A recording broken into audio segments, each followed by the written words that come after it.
जय हिंद दोस्तों, मेरे चैनल में आप सभी लोगों का स्वागत है। आज हमारे मध्य प्रदेश शासन की मंत्री जी हमारे दीदी कृष्णा गौर महाशिवपुराण में पहुंची आज, और उनने अपने शब्दों में माँ शारदा के बारे में, भक्ति के बारे में, शिव शंकर भगवान की भक्ति के बारे में बताया। देखते रहिए, लाइक करिए, शेयर कीजिए। जय हिंद दोस्तों, बहुत ही अच्छा उन्होंने बताया है। संस्कृत के बारे में भी बताया है। देखते रहिए, लाइक करिए, शेयर कीजिए। जय हिंद दोस्तों, चैनल को सब्सक्राइब कीजिए। जय हिंद दोस्तों। पूजनीय आचार्य श्री के मुखार बिंद से इस पतित पुनित पावन श्री शिव महापुराण की कथा सुनने का हम सबको सौभाग्य मिला है। और आज जब इस पवित्र पंडाल में मैं पहुंची, शिव जी के चरण कमलों की सेवा करना नारी का धर्म है कि पति को ही परमात्मा मानना। जीवन में विपत्ति आ जाए तो कभी किसी से मत कहना, पति के सामने दो आंसू ढाल लेना और अपनी समस्या बता देना। बेटी, ये जीवन बहुत लंबा है, दुख आए तो किसी को मालूम नहीं पड़ने देना। घर में बैठ कर के बस सिर्फ पति को बताना और किसी को कहना। ये 9 भक्तियों में यदि एक भी किसी के पास में है तो चाहे वह स्त्री हो चाहे वह पुरुष हो, भगवान राम ने स्वयं कहा है, सोई अतिशय प्रिय धामिनी, वही मुझे अत्यंत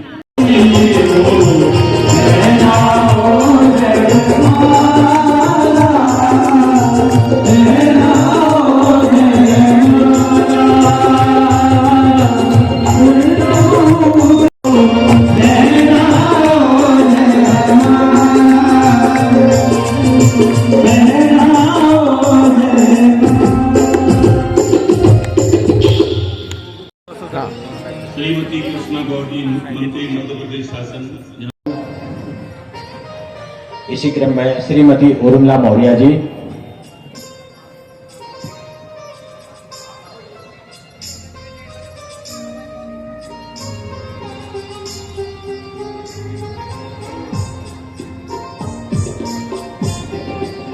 श्रीमती उर्मिला मौर्य जी हमारी स्थानीय पार्षद जी हैं। आपका भी स्वागत बंदन। आप भी मंच पर उपस्थित हों। आदरणीय श्री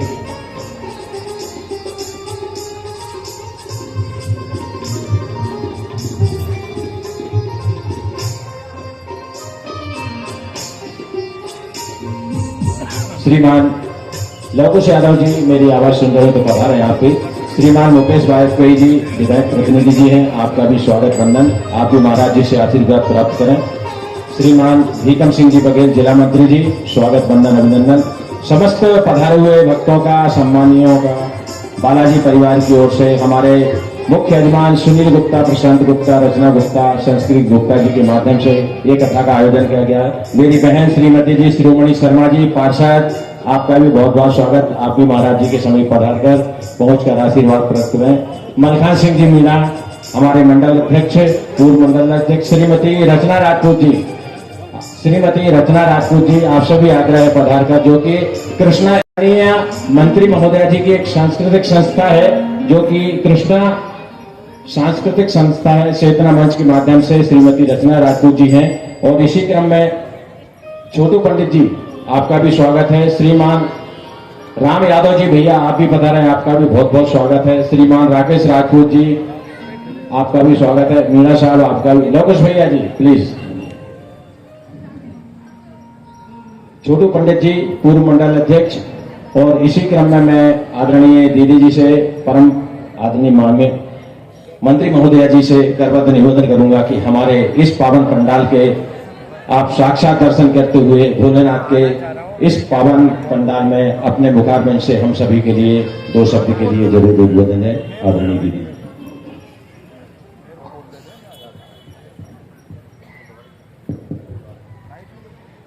बोलिए शंकर भगवान की, पार्वती मैया की। पूजनीय आचार्य श्री के मुखार बिंद से इस पतित पुनित पावन श्री शिव महापुराण की कथा सुनने का हम सबको सौभाग्य मिला है। और आज जब इस पवित्र पंडाल में मैं पहुंची तो मुझे 12 ज्योतिर्लिंग के दर्शन भी, परिवार को जिन्होंने ये सुंदर आयोजन करके परम पूजनीय गुरु जी के मुखारबिंद से निकलने वाली अमृत वाणी के रसपान का सौभाग्य हम सबको दिया है। हृदय के अनंत गहराइयों से कोटि कोटि धन्यवाद और आभार व्यक्त करती हूँ कि कितने दिन से कथा लगातार चल रही है। आदरणीय गुप्ता जी ने बताया कि 7 दिवसीय श्री शिव महापुराण की ये कथा है और 12 तारीख को विश्राम होगा और लगातार हर रोज कथा श्रवण करने आने वाले श्रद्धालुओं की संख्या लगातार बढ़ती जा रही है, जिसमें सबसे बड़ी संख्या हमारी मातृशक्ति की है।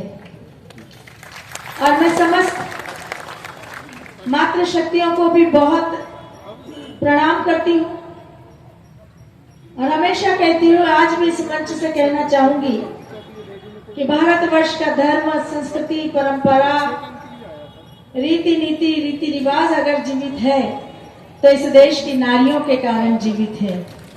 अगर भारतवर्ष की नारियों ने अपना धर्म छोड़ दिया होता तो ये देश भी कभी का रसातल में चला गया होता। परम पूजनीय गुरु जी ने आज व्यास पीठ से भी हमें यही संस्कार देने का काम किया है कि इस देश की नारी शक्ति में वो ताकत है, वो शक्ति है कि वो अपनी संस्कृति, संस्कार, परंपराओं को आगे बढ़ाती है। वो अपने हाथों से आने वाली पीढ़ियों का श्रृंगार करती है, उसे संस्कारवान बनाती है और साथ ही परिवार के प्रति जो दायित्व हमारा है उसका निर्वहन भी करती है। आज भगवान शिव पार्वती जी के विवाह का प्रसंग था और परम पूजनीय आचार्य श्री ने हम सबको बताया कि स्त्री का धर्म क्या होता है और हम मानते हैं कि वास्तव में हर नारी के लिए उसका पति परमेश्वर का स्वरूप होता है, शिव का स्वरूप होता है और निश्चित रूप से हर नारी ये मानती भी है कि जिससे एक जन्म के लिए ब्याह हुआ 7 जन्म तक वही आशीर्वाद के रूप में, सेवा के रूप में, मेरे जीवन साथी के रूप में मेरे साथ हो। ये परंपरा पूरे विश्व में अगर कहीं है तो सिर्फ हमारे भारतवर्ष में ही। हम गर्व के साथ ये कहते हैं कि पूरे विश्व के सब धर्मों में सबसे महान धर्म यदि कोई है तो वो हमारा सनातन धर्म है, जिस सनातन धर्म की ध्वजा को हाथ में लेकर हम निरंतर आगे बढ़ रहे हैं। आने वाली पीढ़ियों को संस्कार के रूप में सौंपने का काम भी कर रहे हैं और इसलिए जब इस प्रकार के आयोजन हो तो हमारी उपस्थिति सारी व्यस्तताओं को एक तरफ रखकर अनिवार्य रूप से होनी ही चाहिए, क्योंकि वास्तव में कथा तो एक माध्यम है, हमें तो आने वाली पीढ़ियों में संस्कारों की फसल उगाना है और यही आने वाली पीढ़ी, संस्कारवान पीढ़ी हमारे परिवार, समाज और राष्ट्र की दिशा और भविष्य तय करेगी।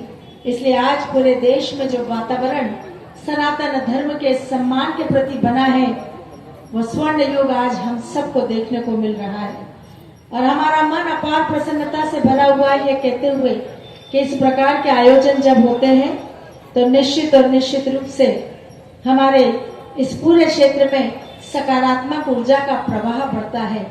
ये प्रेरणा हम सबको ईश्वर की कृपा से ही प्राप्त होती है। आदरणीय गुप्ता परिवार के माध्यम से जो प्रेरणा उनको मिली, उन्होंने इतना बड़ा आयोजन यहाँ करके दिखाया। ये किसी एक व्यक्ति के वश की बात नहीं हो सकती, ये प्रभु की कृपा के बिना संभव नहीं हो सकता। गुप्ता परिवार पर, बालाजी परिवार पर जो प्रभु की कृपा बरस रही है, आज मैं परमपिता परमेश्वर से, भोलेनाथ से यही प्रार्थना करूंगी कि हमारे गुप्ता परिवार को ऐसे ही शक्ति सामर्थ्य देते रहना, ऐसा ही सुखी और संपन्न बनाते रहना, ताकि आने वाले समय में वो धर्म की ध्वजा को ऐसे ही आगे बढ़ाते रहें। ऐसे धार्मिक आयोजन करके अनेक श्रद्धालुओं को ये पुण्य लाभ लेने का सौभाग्य देते रहें और हम सब मिलकर अपने धार्मिक आयोजनों में भाग लेते हुए अपनी सनातन संस्कृति के प्रति न केवल सम्मान प्रकट करें बल्कि आने वाली पीढ़ियों के अंदर उतारने का भी काम करते रहें। आज इस अवसर पर हृदय से बहुत बधाई देती हूँ आदरणीय सुनील गुप्ता जी को, हमारी स्नेही लाडली भाभी रचना गुप्ता जी को, पूरे परिवार को। और मैं देख रही थी कि बेटे भी हैं, बहू भी है, पूरा परिवार इस आयोजन में तन मन और धन से समर्पण से लगातार सेवा कर रहा है। निश्चित रूप से हमारा यही समर्पण प्रभु के प्रति हमारी शक्ति को प्रदर्शित करता है और प्रभु हमारे इसी समर्पण से प्रसन्न होकर आशीर्वाद की कृपा बरसाते हैं। आप पर भी ऐसी आशीर्वाद की कृपा बरसे, पूरे समाज पर भगवान के आशीर्वाद की कृपा बरसे और हम सब मिलकर इस देश को पुनः विश्व का नेतृत्व करने वाला देश बनाए, हमारी सनातन संस्कृति पर गर्व करते हुए आगे बढ़ाने का काम करते रहे। प्रभु से आज यही प्रार्थना करती हूँ। मैं स्वयं भी भगवान शिव की उपासक हूँ। परम पूजनीय आचार्य शिव को बताना चाहूंगी कि कभी भी मैं भगवान शिव जी की पूजा जरूर करती थी, लेकिन कभी ऐसे उपासक उनके कभी नहीं रहे कि बहुत ज्यादा मैं शिव की पूजा करती हूँ। लेकिन एक दिन मैं वैसे माँ शारदा की उपासक रही, लेकिन एक दिन मेरे मिलने वाले एक परिचित आए, उन्होंने बताया मुझे कि हम आदि कैलाश मानसरोवर की यात्रा पर जा रहे हैं और वहाँ बहुत मुश्किल है, आनंद के साथ लेकिन हम यात्रा करेंगे। और मेरे मन में भी एक प्रेरणा जगी कि क्या मैं आपके साथ चल सकती हूँ। उन्होंने कहा कि नहीं, आप नहीं चल सकती, कि जितने लोग जाने वाले थे वो सब हो चुके हैं, अब कोई जा नहीं सकता। कोई बात नहीं, जब दोबारा जाने का हो तो आप मुझे जरूर बताएं। और उसके बाद उनकी वो यात्रा कैंसिल हो गई क्योंकि कोरोना आ गया। कोरोना के बाद जब वापस ये यात्रा शुरू हुई तो उनका सबसे पहला फोन मेरे पास आया कि शायद प्रभु ने आपको बुलाया है, अगर आप हमारे साथ चल सकती हैं तो आप चलें। और मैंने उन्हें तत्काल सहमति दी कि शायद प्रभु का बुलावा आया है। और आदि कैलाश मानसरोवर जाकर जब प्रभु के दर्शन साक्षात विशाल स्वरूप में मैंने किए तो रोम रोम खड़ा हो गया, आंखों से बरबस आंसू बह रहे थे, समझ में नहीं आ रहा था। सारी दुनिया से डिस्कनेक्ट होकर भगवान शिव ने अपने से कनेक्ट कर लिया था। वो अद्भुत अनुभूति आज भी जब याद करती हूँ तो रोंगटे खड़े हो जाते हैं कि भगवान शिव का विराट स्वरूप देखकर मन में यही विचार आया कि इतने दिन क्यों लग गए आपके दर्शन करने आने में। इसलिए यहाँ बैठे हुए सभी श्रद्धालुओं से कहना चाहूंगी, जब भी समय मिले आदि कैलाश मानसरोवर की यात्रा जरूर जाइए। अब तो वो हमारे देश से ही संपन्न हो रही है।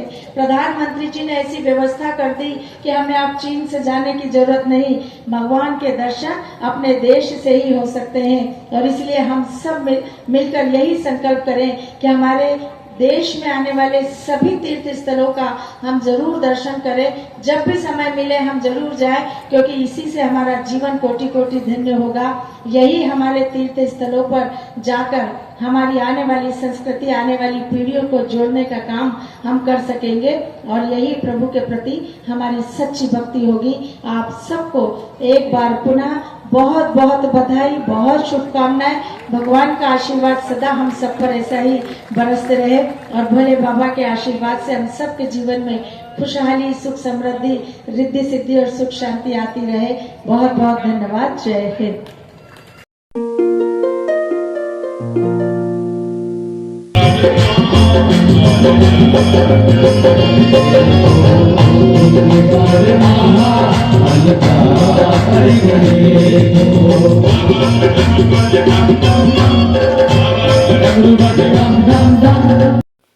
जय हिंद दोस्तों। पूरा वीडियो देख लिया हो तो लाइक करिए, शेयर कीजिए, कमेंट कीजिए, चैनल को सब्सक्राइब कीजिए। जय हिंद दोस्तों।